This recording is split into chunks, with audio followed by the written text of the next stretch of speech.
Hi, this is Carlos Garcia with N. Garcia Properties. Welcome back to our video blog. We're here in Washington, D.C. We sell homes in D.C., Maryland, and Virginia. We work with first-time home buyers or trade-up buyers, just about any buyer, and also lots of sellers. We're selling about a dozen properties a month at this point, and we're one of the fastest-growing teams in the Mid-Atlantic region in real estate sales.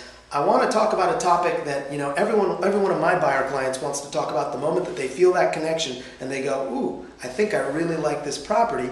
Their eyes get a little beady and they start thinking, what can I do to take a next step? Of course, one of the big steps that we get to is how to price our offer. So this is about how to price your offer.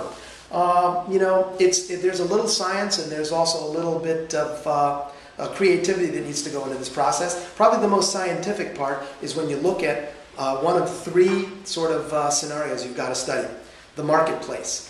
Any good real estate buyer and good real estate agent will know that you've got to do a good analysis of what's gone down in the area. Some people call this comps, looking at comps, or a comparables analysis. So that's the first thing you need to know is, what's the environment in which I'm making this offer. Then you sort of drill down to two other scenarios. One is the seller's worldview, and the other is, of course, your worldview as the buyer.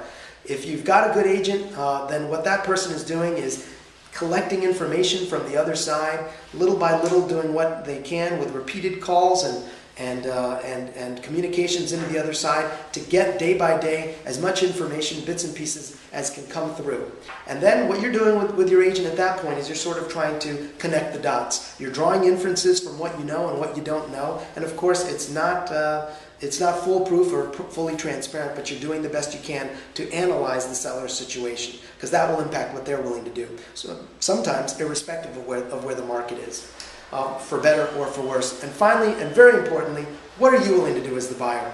One of the things I like to ask my buyer clients is, on a continuum, where do you fall? Are you that person who's passionate about the house and must get it and must make sure that you end up with it? Or are you that cool, calculating investor who needs to steal the property, and if you can't steal it at an amazing price, then you're not satisfied? Or do you fall somewhere in between? More likely that's where you are. It's very important to really think about yourself, reflect on this, and determine where you are on that continuum. And that answer, where you are on that continuum, should drive your strategy also in great part, and should help you determine where you want to be price-wise. If you want to discuss this in greater detail, please give us a call. We have some of the top buyer agents in the region, the top two best agents at the #1 firm in DC, which is our firm, are on our team.